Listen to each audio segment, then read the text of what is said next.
to raise the dead. Ingredients: spermaceti, lignum aloes, pepperwort, musk, saffron, red storage, blood of a lapwing. Preparation: compound the above items and fumigate them about tombs or graves of the dead. It will cause spirits and ghosts of the dead to gather together.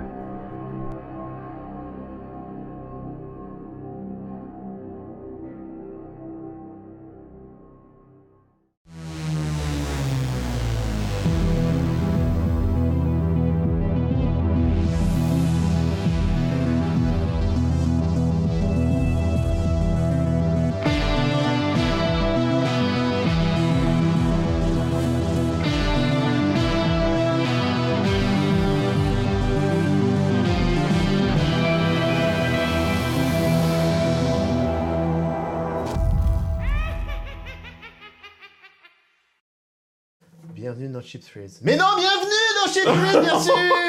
Bienvenue. Je sais pas, j'augmente le volume à chaque fois.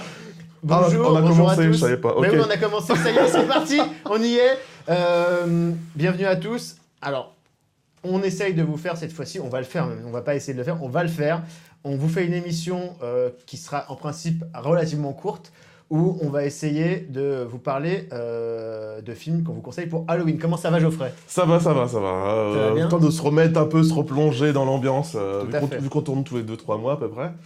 Mais bon, ça va, on n'est pas encore au rythme d'une autre émission dont on ne citera pas, hein. Pas On ne du citera tout. pas.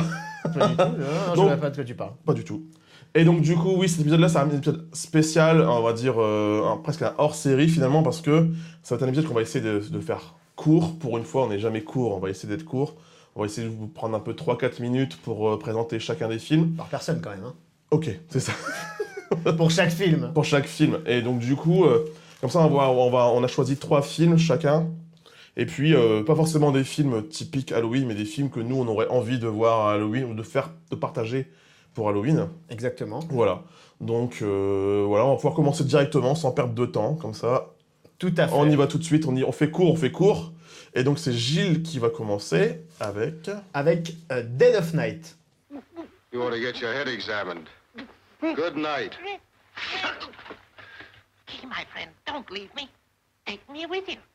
Maxwell, let go of me. Key, get me out of here. Key. Hey, that guy in there is nuts, huh? But nuts. Donc Dead of Night, en français, Au cœur de la nuit. Donc c'est un film de 1945, c'est une anthologie d'horreur. C'est un film qui est vraiment taillé sur mesure, moi je pense, qui est taillé sur mesure pour Halloween, dans le sens où ça rassemble beaucoup de codes du cinéma d'horreur, mais d'une manière un petit peu légère, on va dire. C'est pas un film plombant. Ce qu'on a essayé de faire aussi, c'est de pas vous présenter des trucs qui soient trop hardcore. Ouais, trop creepy. Pour nous, avant tout, Halloween, c'est partager un moment avec les copines, les copains, et de se bourrer de bonbons et de regarder des films d'horreur fun avec lesquels on peut s'amuser, qu'on puisse partager à d'autres personnes qui n'aiment pas forcément les films d'horreur, mais qui puissent aussi quand même le regarder, quoi. Et donc Exactement. là, c'est parfaitement là-dedans, j'ai l'impression. Exactement. Donc c'est un film qui est en 5 segments, qui sont réalisés par, alors j'ai ma petite liste, Alberto Cavalcanti, Basil Dearden, Charles Christian et Robert Hammer. Alors c'est un film qui est, pour moi, qui est un classique, qui est un chef-d'œuvre de l'anthologie. Je crois même que c'est un film qui est matriciel pour le genre de l'anthologie. C'est l'un des premiers à avoir été comme ça, un film avec un segment central qui rassemble en fait tous les différents petits segments du film. On a donc l'histoire, le pitch de base, c'est un architecte qui est invité dans une maison de campagne par un homme qui veut faire des rénovations dans sa maison, et quand il arrive dans cette maison de campagne, il se retrouve en compagnie de 5 ou 6 personnes qu'il a déjà l'impression de les avoir vues. C'est-à-dire que vraiment, il a l'impression de les avoir vues en rêve, il sait ce qui va se passer pendant le film, et il a cette impression de quelque chose de déjà vu. C'est un prétexte, après, à entendre des histoires fantastiques qui sont racontées par les différents invités qui sont dans la salle. Et chacun va y aller de son expérience paranormale et va partager son vécu et quelque chose qu'il a déjà entendu ou qu'il a déjà vécu lui-même. Donc on part sur vraiment une base assez connue qui sera reprise après par des films comme Creepshow, par beaucoup de films du genre d'anthologie d'horreur. Mais là, on est dans quelque chose qui est très avant-gardiste, parce que c'est un film anglais qui est un film, comme je disais, qui date de 1945, ce qui était assez rare, puisque pendant la Seconde Guerre mondiale, les films d'horreur étaient interdits en Grande-Bretagne. Donc je c'est sais l'un pas. des rares films à être sorti dans ce style à l'époque. Et c'est un film qui est très très avant-gardiste, dans le sens où chaque petit segment va explorer une idée complètement différente. Il y a des segments qui sont plus dans l'horreur gothique, d'autres qui sont dans quelque chose de beaucoup plus moderne. C'est vrai que c'est extrêmement varié par rapport à ce que moi je l'ai pas vu malheureusement, mais on le voit dans les différentes vidéos de présentation, où c'est vrai que tu as des styles différents. Évidemment, tu as la première, comment dire, le premier sketch qui m'a sauté aux yeux, c'est celui avec la marionnette, parce qu'encore une fois, je suis obsédé par les marionnettes, et sur le coup, j'ai pensé au film Magic. Ouais. Et, Qui s'est beaucoup inspiré de ça. Ah ouais, parce qu'en fait, c'est vraiment l'impression que j'ai eu, c'est le film avec Anthony Hopkins, Ouais. qui est absolument formidable. Et quand j'ai vu ça, j'ai dit waouh, on dirait que c'est une version mini du film d'Anthony Hopkins qui sortira 30 ans plus tard, si je ne me trompe pas, environ. Et en fait, évidemment, comme tu dis, t'as plein de petits sketchs autour et qui sont extrêmement différents. T'as du gothique, t'as de tout, comme tu as déjà dit. Il y a de tout, ouais. Il y a des histoires de fantômes, des histoires de prémonitions, des histoires qui sont beaucoup plus axées sur la psychologie. Parce que c'est vrai que c'était la mode à l'époque, il y avait une résurgence de la psychologie et de l'analyse, et ça fait vraiment partie du film, c'est dans l'ADN du film, et c'est un film qui est très très matriciel pour beaucoup de réalisateurs d'horreur, et de nombreux segments ont inspiré d'autres films. C'est-à-dire que par exemple, la quatrième dimension s'est beaucoup inspiré de différents segments du film pour faire des épisodes. Okay. Ouais. Et comme tu disais, le segment avec le ventriloque lui-même a été la base de beaucoup de styles, et a été à la base d'un genre, d'un sous-genre nouveau. Pour le peu que je l'ai vu, dans les extraits, c'est déjà extrêmement creepy. Ouais. Surtout pour des gens qui ont déjà beaucoup de mal qui ont déjà peur facilement des marionnettes comme ça, ce qui n'est pas mon cas, parce que moi je suis avant tout fasciné et du coup parfois aussi terrifié, mais c'est vrai que pour le peu que j'ai vu, c'est déjà extrêmement creepy, la relation entre le ventriloque et sa poupée, et c'est... Ouais, c'est vraiment génial. Très très envie de... Vous allez voir, je sais pas ça parce que c'est toi, mais vous allez voir, la sélection de Gilles est vraiment formidable, elle est extrêmement variée, et je me suis renseigné vite fait avant cette émission pour savoir un peu de quoi il allait parler. Et vous allez voir, ces 3 films sont extrêmement variés et ça donne vraiment très envie de les voir. Ouais, donc juste pour vous résumer très très rapidement, il y a un segment donc, qui est sur un ancien pilote de F1 de l'époque qui a des prémonitions sur sa propre mort. Il y a un segment sur plus vraiment gothique sur une rencontre avec des fantômes, un autre sur un miroir hanté, donc quelque chose aussi qui reviendra beaucoup dans le cinéma d'horreur. Quelque chose de beaucoup plus light sur des mecs qui jouent au golf et qui se retrouvent hantés par un esprit et tout ça, et le segment final qui est le segment du ventriloque. C'est très très beau, c'est vraiment très très bien foutu. La lumière est de Douglas Locomo qui après a fait la lumière des Indiana Jones notamment, donc c'est vraiment esthétiquement très très très beau. Donc je vous le conseille vraiment, c'est un classique, c'est assez cool, ça devait faire très peur à l'époque. Aujourd'hui ça fait beaucoup moins peur, mais c'est un film même en termes de structure, vous verrez, en termes de structure qui est vraiment très très avant-gardiste et qui a beaucoup inspiré dans le côté cyclique de la structure du film, qui a beaucoup inspiré après beaucoup de réalisateurs. Donc voilà, Dead of Night, au cœur de la nuit, il est dispo en DVD chez Canal Plus Vidéo, collection cinéma de quartier. C'est très difficile de l'avoir, il est en occasion. Vous pouvez le trouver en occasion sur Price Minister, et vous pouvez le trouver aussi sur Amazon.fr, ou alors en Blu-ray import anglais chez Studio Canal, collection Vintage Classics. Voilà. Regardez. Ok, merci. Du coup, je vais enchaîner moi sur un autre film qui est plus vieux du coup que le tien, parce qu'il est sorti au moins une vingtaine d'années après, mais qui du coup est dans le même style en quelque sorte, et je trouve que ça ferait un beau double programme. Du coup, vous verriez 5 histoires avec le tien, c'est ça ? Ouais. Et 3 histoires avec le mien, et c'est les 3 visages de la peur.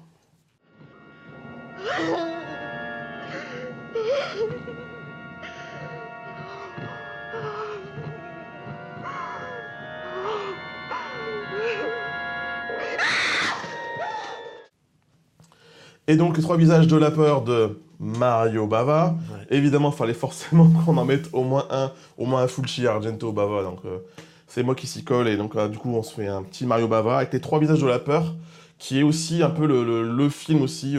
Ça fait 2 fois que je vous dis ça, mais avec ce film-là également, c'est vraiment le film qui m'a fait découvrir aussi le cinéma bis italien, et notamment le travail de Mario Bava, grâce au DVD qui avait été fourni à une époque avec Mad Movies. Ouais. Et c'était un peu une édition inespérée parce qu'on avait enfin droit au film dans son bon montage. En fait, c'était un film de commande, donc qui a été monté, remonté, tranché avec les 3 sketchs qui n'étaient pas forcément mis dans le même ordre.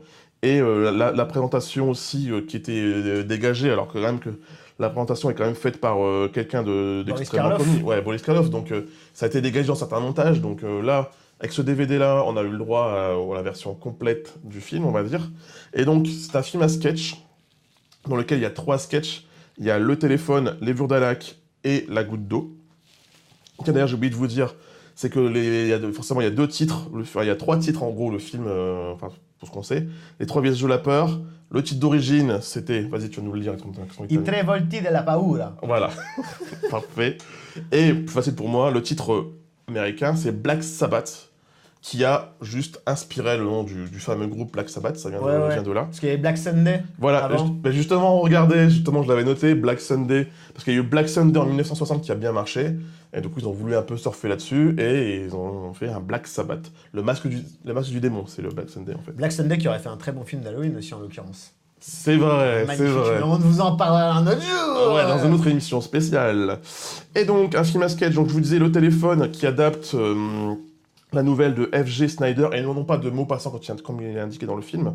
Le Téléphone, qu'est-ce que c'est? C'est un film, on va dire, un peu style un peu à la Hitchcock. Ouais. C'est un peu presque les prémices de Giallo, quoi. C'était en 1963, c'était vraiment les prémices de Giallo avec un autre film qui sortait la même année de Bava, c'est La fille qui en savait trop, qui présentait aussi un peu les prémices de ce qu'allait devenir le Giallo.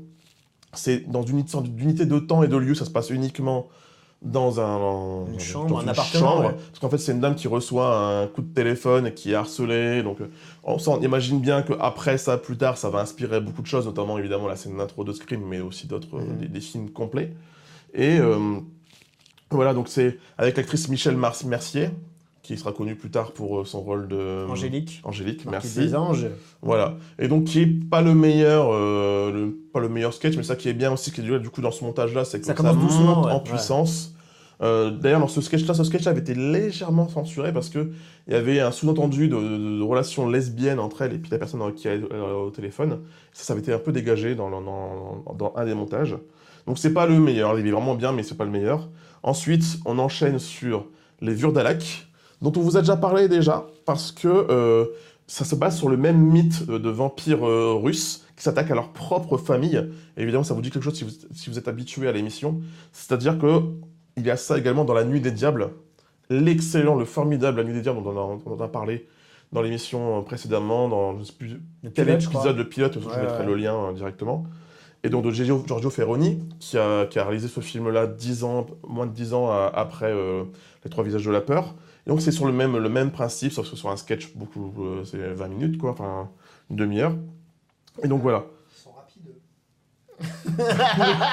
il dit ils sont rapides. Ah pardon, oui. Il se fout de notre gueule. Mais vas-y, n'écoute pas. J'accélère.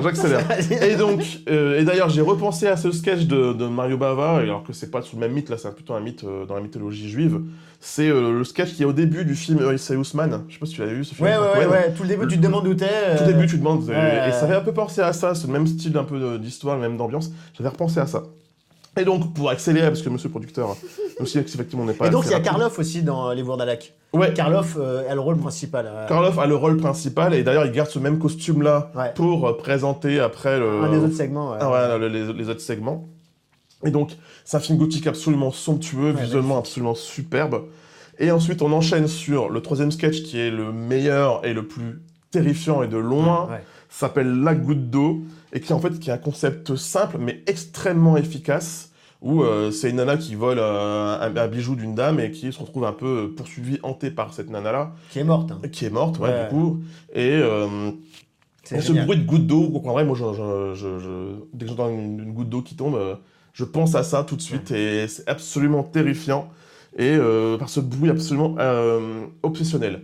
Et donc pour résumer en gros Les Trois Visages de la Peur, pour moi c'est une parfaite anthologie du travail de Mario Bava, parce que on a aussi bien les prémices du giallo, le gothique et le film d'épouvante. Donc c'est vraiment une sorte de résumé en gros de ce qu'a fait Bava, ou ce que fera Bava. Donc c'est une bonne entrée en matière justement pour se lancer dans le cinéma de Mario Bava.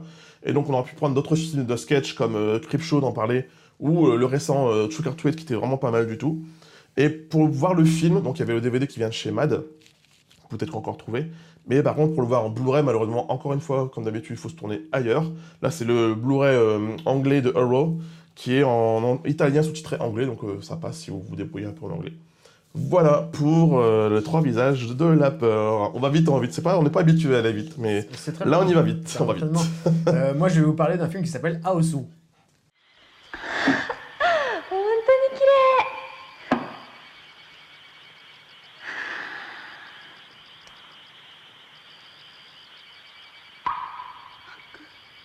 パンタ。 Aosu. C'est un film japonais qui date de 1977, qui est réalisé par Nobuhiko Obayashi. Alors c'est un film complètement ouf, un film psychédélique, un film de maison hantée, mais qui est pop, complètement fou.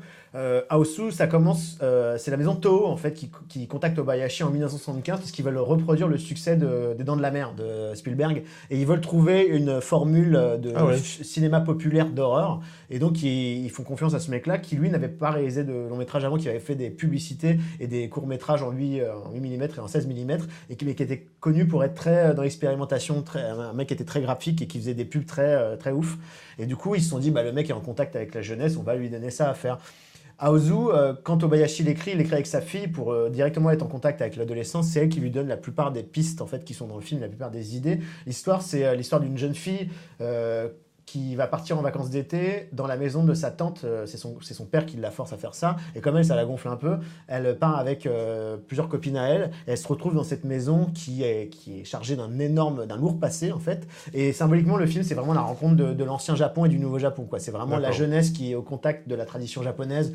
Et c'est un film qui est complètement dingue. C'est-à-dire que quand elles arrivent dans la maison, ça part en cacahuète totale, c'est très rapidement, hein. C'est quelque chose de très théâtral, c'est-à-dire qu'il y a vraiment une maîtrise totale de la lumière, tout est tourné en studio, c'est vraiment très visuel, très beau dans la couleur. Il y a un héritage qui est certain du cinéma de Seijun Suzuki et de Teruo Ishii, c'est vraiment une tradition du cinéma japonais dans une théâtralité qui est énorme, dans le cinéma fantastique, qui est très coloré, très beau, mais complètement débridé, c'est-à-dire qu'il y a tout, il y a du rotoscoping, du bad painting, il y a du fond vert, ça part en couille dans tous les sens, il y a des apparitions, c'est beaucoup sur la mythologie des yokai, c'est-à-dire que c'est des esprits qui peuvent incarner tout ce que tu veux, des tables, des chaises, des pianos, donc on est vraiment dans un truc complètement dingue, il n'y a pas de limite. Et il y a un côté très grand guignol qu'on trouvera beaucoup après, longtemps plus tard, dans les Evil Dead, dans ce genre de choses. Je pense que c'est des gens, des mecs comme ça, c'est des gens qui ont vu ce genre de film. Et c'est un film qui est complètement dingo, qui est magnifique, qui est plein d'idées et qui qui monte en puissance jusqu'à la fin où ça part totalement en couille. Et un impact visuel énorme. Je pense que ça vous marquera visuellement parce que c'est tellement audacieux et tellement fou avec le peu de moyens que ça a. Il y a des recharges graphiques à tous les plans, c'est complètement fou. Le film est dispo chez Criterion. Chez Criterion en Blu-ray dans une superbe édition. Et il est introuvable en France dans une édition française, c'est impossible à trouver. Mais chez Arrow, vous pourrez le trouver et regardez-le vraiment, c'est extraordinaire. Aosu, House en anglais. Allez-y quoi, foncez. Vous verrez justement dans les extraits que vous aurez pu voir pendant que Gilles parle, visuellement c'est fou, moi je l'ai pas encore vu malheureusement non plus, mais le trailer que j'ai vu, visuellement c'est fou, limite j'ai arrêté le trailer tout de suite parce qu'en fait il y avait une blinde d'idées à chaque fois. C'est super dense. Et ça a l'air d'être extrêmement dense exactement, donc voilà. C'est l'héritier de Kwaidan de Kobayashi, mais sous LSD, sous acide. C'est vraiment magnifique. Regardez-le, c'est extraordinaire. Rien que ça. À toi Geoffrey. Et donc là, sans transition, on passe totalement à autre chose. On passe du Japon, des fantômes japonais, de la folie japonaise, à du pur film américain bien bourrin qui s'appelle The Blob.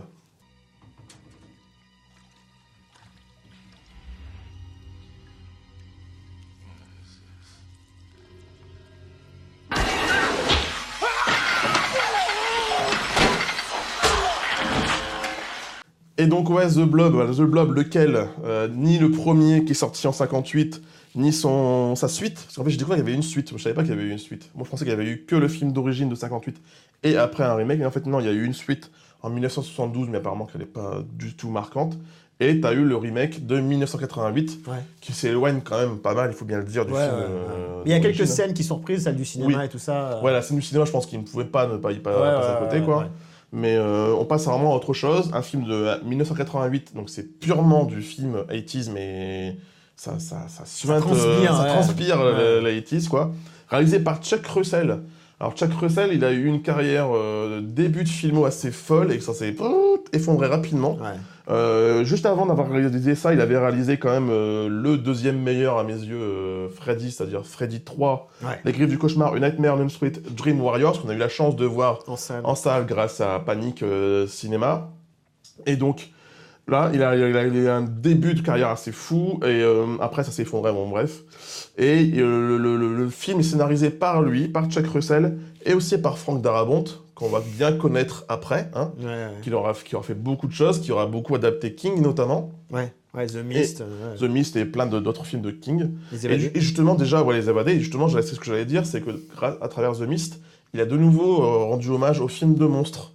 Parce que justement, avec The Mist, il y a un montage, une copie en noir et blanc que vous pouvez avoir grâce à un Blu-ray UK. Et la version en noir et blanc rend hommage pour lui au film de monstres des années 50.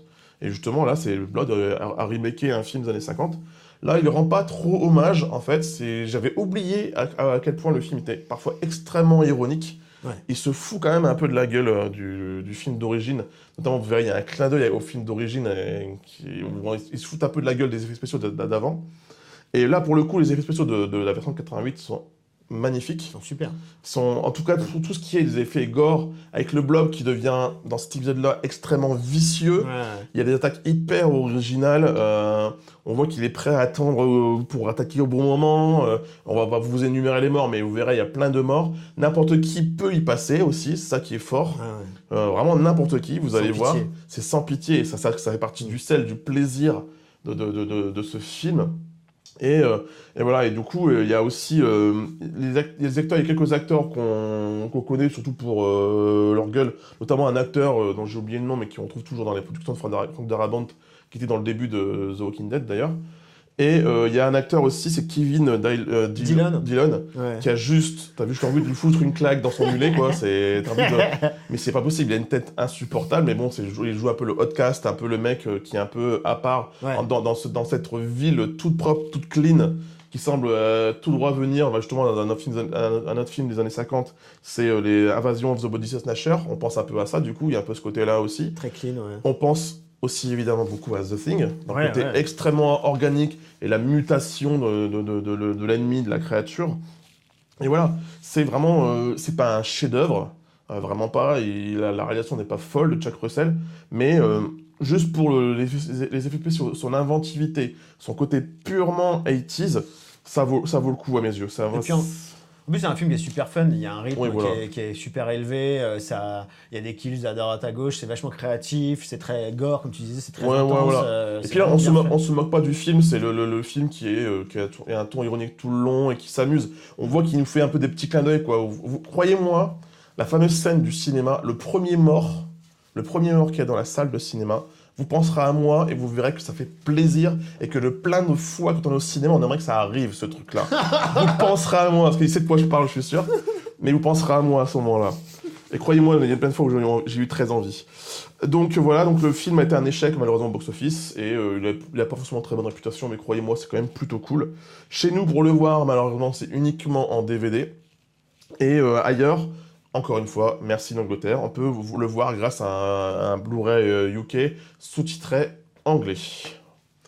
Et donc, toi... C'est à moi. C'est mon dernier film. Toute autre chose? Non, t'as quoi?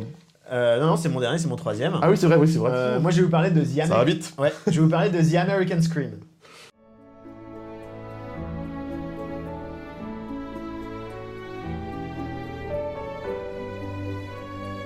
Sometimes they think he goes overboard, but the overboard is just him trying to get it to be perfect or different or unique.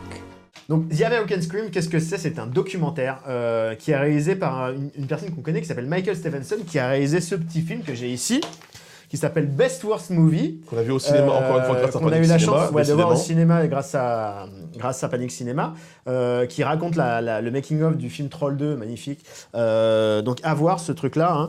Hein. Là, c'est son film. Alors, The American Scream, ça raconte quoi? C'est un film typique d'Halloween, parce que ça raconte le parcours de ce qu'on appelle des hunters. Alors, les hunters, ce sont des gens qui, pour Halloween, modifient leur maison, la customisent comme une maison hantée, en fait, comme un train fantôme, mais avec les moyens du bord. Simplement, le truc, c'est qu'aux États-Unis, ça rigole pas. Là, on suit 3 personnes. Donc, on suit un monsieur qui s'appelle Victor Barito, un autre monsieur qui s'appelle Manny Souza et 2 personnes qui s'appellent Matt et Rick Broder. Victor Barito, lui, il rigole vraiment pas, quoi. C'est vraiment, lui, il est sérieux. Toute l'année, il travaille là-dessus. C'est-à-dire que c'est son truc, quoi. Il fait... Tout se joue voilà, une seule fois dans l'année. C'est ça. Lui, il prépare son show, il fait tous ses maquillages, tous ses costumes. Il y a un gros parallèle avec le cinéma, la création dans le cinéma. Tu vois, le fait de faire des costumes, le son, la mise en scène, la lumière. Il y a vraiment un parallèle là-dessus. Et c'est sur cette passion qu'ont ces gens, le temps qu'ils mettent là-dedans, l'effort qu'ils mettent là-dedans, la créativité, et sur ce que ça représente par rapport à eux, leur vie, le fait de se donner à fond comme ça. C'est-à-dire qu'à chaque fois, on parle aussi de leur vie, de pourquoi ils investissent autant là-dedans. C'est quelque chose de très humain. Et ça parle surtout des hommes, en fait, des gens qui sont derrière ce truc-là et de ce que ça veut dire dans leur parcours. Et c'est vraiment un film qui est pas seulement dans nous montrer ce que c'est que les Hunters. C'est aussi qu'est-ce que ça veut dire par rapport à eux et l'investissement que ça représente par rapport à leur famille. Et aussi, c'est un film qui est extrêmement, qui montre vraiment l'importance d'Halloween chez eux. C'est-à-dire que pour eux, Halloween, c'est pas comme Thanksgiving ou Noël. C'est pas une fête de famille, c'est une fête de communauté. C'est-à-dire que tout le but d'Halloween, c'est de rassembler les gens du quartier. C'est que les gens du quartier viennent à toi, c'est de partager quelque chose ensemble, de s'effrayer, d'être effrayé des mêmes choses, c'est de partager une expérience. Et c'est vraiment ça que montre The American Scream. Et c'est un film qui est extrêmement bien structuré, très drôle et très humain. Et la fin est géniale, parce qu'on les suit pendant toute une année, et à la fin, on voit le résultat. C'est-à-dire que tu as Victor qui, lui, est très au taquet, puis tu as les autres qui sont un peu moins au taquet. C'est-à-dire qu'il y en a qui sont complètement freestyle, ils prennent des bouts de trucs, mais ils le font, quoi. Ils sont super créatifs. Cool, et à la fin, ils nous montrent leur maison hantée, et vraiment, franchement, des fois, c'est impressionnant. Hein. C'est vraiment des trucs, c'est des vraies attractions, quoi. Il y a une vraie créativité, il y a un vrai cœur, et c'est un super film, The American Scream. Vous pouvez le voir en Blu-ray ou en DVD, en import, mais il est sous-titré, et vous pouvez le voir sur Netflix US, si vous savez comment accéder à Netflix US. Hein. Voilà. Donc, c'est un super documentaire que je vous conseille fortement, surtout en cette période. C'est parfait pour regarder Halloween. Allez-y, vous allez kiffer. Voilà. Pour se mettre dans l'ambiance qu'on peut pas connaître nous malheureusement en France. Parce que quand vous allez voir ce que c'est là-bas, c'est autre chose. Hein. C'est vraiment, c'est pas du tout superficiel. C'est vraiment une fête qui vient du cœur et c'est une culture quoi, qu'on n'a pas. Ok. Parce que ça donne très très envie là encore. Ouais, c'est génial. Et donc là, pour terminer cette émission spéciale Halloween, du coup, j'ai pas fait exprès dans l'ordre. On va terminer avec un film qui est purement et clairement dans l'ambiance d'Halloween, vu que c'est tout simplement Halloween 3 Season of the Witch.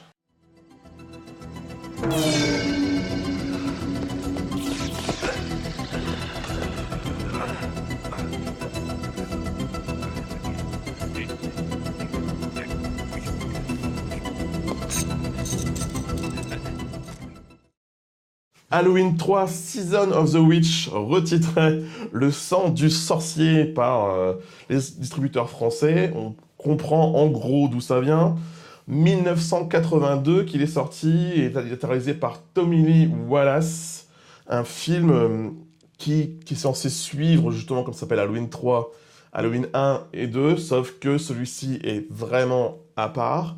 Carpenter et Debra Hill, la productrice, en avaient un peu ras-le-bol, ils voulaient passer à autre chose. De toute façon, normalement, Michael Myers n'était pas censé revenir, même s'il est revenu beaucoup trop de fois et qu'il va encore revenir, le malheureux. Donc, il voulait passer à autre chose, avoir un autre style, passer à une sorte d'anthologie sur Halloween. Chaque épisode devait être complètement différent. C'est ça. Et là, on part dans une autre mythologie. Voilà. Ouais. Et du coup, ça, c'était une très bonne idée à mes yeux. Ouais, complètement. Malheureusement, le film n'a pas marché. Enfin, il a quand même fait 14 millions au box-office. Mais pour eux, je pense que pour un film avec Michael Myers, un film d'Halloween, il n'a pas assez marché. Et du coup, malheureusement, voilà, donc ça s'est arrêté à celui-là. Ce film a mauvaise réputation. Il s'est fait huer lors de sa première, quand même, mine de rien. Parce que, pourquoi ? Parce qu'il n'y a pas Michael Myers dedans. Alors, si, il y est, mais il y est dans une télévision, parfois, quand on fait des clins d'œil assez appuyés au film précédent, mais c'est tout. Il s'est fait huer. Maintenant, il a pas très bonne réputation. Il a de mauvaises notes sur des sites comme IMDb, Sens Critique Allociné. Il a des mauvaises notes. Mais pour autant, moi, j'ai envie de réhabiliter ce film-là comme The Blob également. Même si je trouve que celui-là est quand même bien mieux réalisé, beaucoup plus poliché. Il y a vraiment une gueule, il y a une photographie absolument magnifique. Et voilà, donc là, il n'y a plus Michael Myers. Cette fois-ci, il voulait revenir un peu aux sources celtiques d'Halloween. De sa main, quoi. Mais aussi le mélanger aussi avec tout ce qui est technologie. Et quand on voit le film, c'est clairement ça. Hein. Ils mettent ces limites presque clairement pas trop crédibles au bout d'un moment. Mais bon, si on l'accepte, ça marche. Le scénario était à la base écrit par Nigel Kneale, qui était un peu... donc Carpenter était absolument fan. Et sauf que c'était un film du coup très, très épuré, très psychologique, et ce qui ne plaisait pas forcément trop aux producteurs. Ils voulaient vraiment plus de violence, plus de sexe. Et là, ce qui est clairement le cas, c'est que le film est parfois extrêmement violent, extrêmement graphique, vraiment dérangeant. Il est parfois aussi un poil sexy. Et pour vous expliquer ce que plus tard je parle du film sans vous en parler du scénario, mais en gros, ça parle de masques d'Halloween qui pourrait amener quelque chose d'absolument horrible lors du soir d'Halloween. Et on suit du coup la fille d'un acheteur de ces masques qui se fait tuer au début du film, je vous spoil pas, c'est tout. Et on suit cette fille-là qui est accompagnée du médecin qui a soigné son père. Pourquoi il va la suivre? Pourquoi il va la suivre? Parce que c'est joué par Tom Atkins, et que Tom Atkins, dans le Carpenterverse, Tom Atkins est un tombeur, un beau gosse. Dans The Fog, je vous le rappelle, Jamie Lee Curtis était tombé, voyant, était tombé complètement. C'est les règles internes du Carpenterverse, ça. C'est faut pas chercher à comprendre. Faut pas chercher, là, faut pas chercher. C'est logique dans le contexte. C'est ça. Et donc du coup, ce personnage féminin qui est joué par Stacey Nelkin, elle tombe dans ses bras, mais extrêmement rapidement. J'avais oublié. C'est à aucun moment justifié.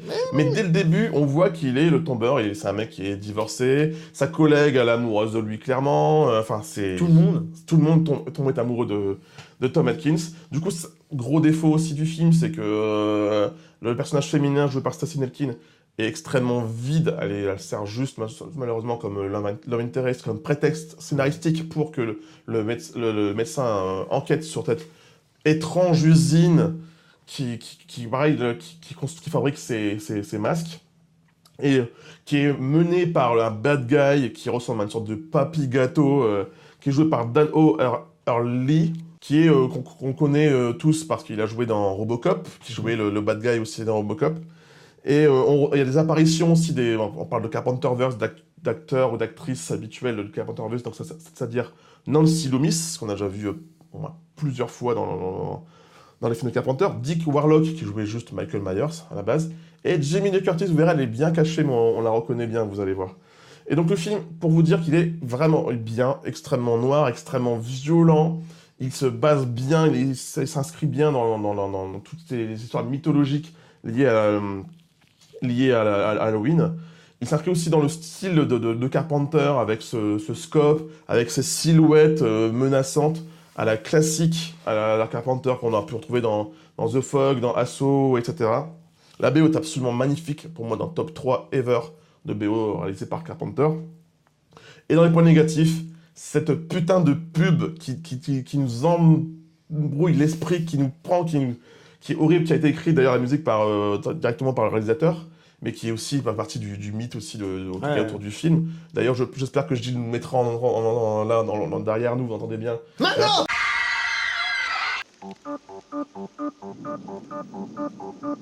In 4 days to Halloween, Halloween, Halloween. In 4 days to Halloween, Silver Shamrock. In 4 days to Halloween, Halloween, Halloween. In 4 days to Halloween, Silver Shamrock. Voilà, vous avez vu, c'est super. Hein. Merci Gilles. Pour ça, vous l'aurez en tête après l'émission, c'est parfait. Et le scénario est quand même assez what the fuck. Donc, pas un film vraiment ouf. Pourquoi je vous le conseille? Parce que il faut pas forcément que voir que les deux premiers Halloween qui sont aussi très bien, mais celui-là aussi pour bien se plonger dans l'ambiance extrêmement sombre. Et vous allez voir, c'est extrêmement graphique. Blob, c'était extrêmement gore, extrêmement violent aussi. C'est le cas aussi dans celui-ci.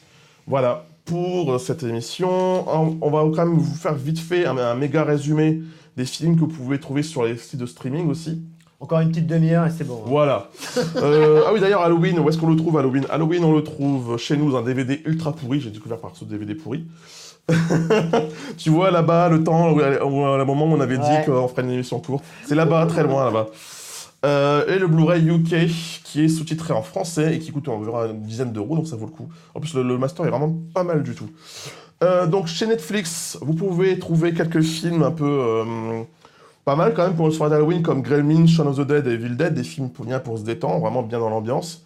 La Nuit des Morts Vivants, ça peut être pas mal, j'en zappe quelques-uns qui sont un peu trop glauques pour voir Halloween, comme Haute Tension, c'est vraiment... Très mort, si, c'est bien. Très mort, c'est très cool. C'est rigolo.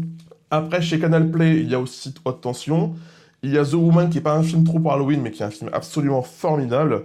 L'Exorciste, classique. Normal. Virus Cannibal, on vous a parlé ici, qui peut être cool quand même pour Halloween. Macabre, qui est bien, qui est sorti en Blu-ray chez nous.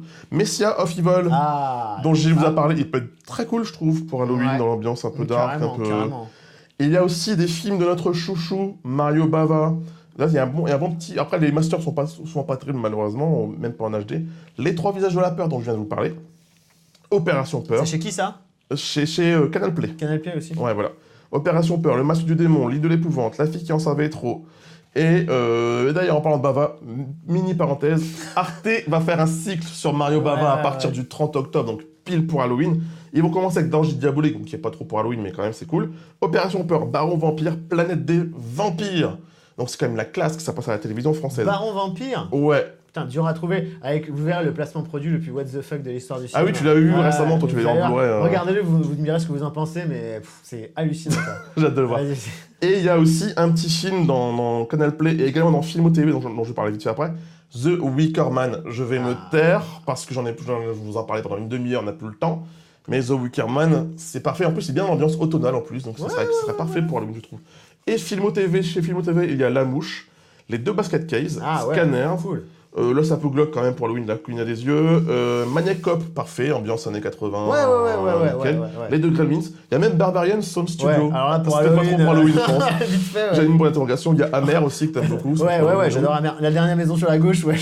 La dernière sur la gauche, c'est hyper plombant pour regarder pour Halloween, hein, sauf si vous voulez déprimer. Vous faites un duo avec La Colline à des yeux, c'est parfait. La petite boutique des horreurs, Ah c'est ouais, ça, parfait. c'est super. C'est léger, Ouais. c'est parfait. Bonne Tomahawk, c'est pas trop pour Halloween non plus, hein, du tout même. Non. Et encore The Wicker Man sur Canal, Super. sur Filmo TV. Bien. Voilà, donc en gros, vous avez un petit guide. C'est pas le guide définitif, c'est entièrement subjectif comme souvent avec nous. Voilà. Donc, on vous dit à très bientôt. Pour une prochaine émission, on abordera un peu l'étrange festival, tout ça, vous allez voir. Ouais. Et voilà, donc on vous souhaite un très bon Halloween et j'espère que vous avez bien aimé notre petite déco. Hein Avec la petite On a citrouille. fait un effort, j'ai même pris une tasse spéciale Halloween. Et moi- Ça se voit pas, mais bon, on s'en fout. Vendredi 13, et Voilà. une petite cabane d'Halloween réalisée par celle-ci, par Matzel. Magnifique petite cabane. Et voilà, tout Il ça. n'y a plus de batterie, donc on va se dépêcher. Donc, Salut à tous. salut, bon Halloween. À bientôt, bonne Amusez-vous année. bien. Salut les gars. Salut. Et les filles. Important. 4 days to Halloween, Halloween, Halloween. 4 days to Halloween, Silver Shamrock. 4 days to Halloween, Halloween, Halloween. 4 days to Halloween, Silver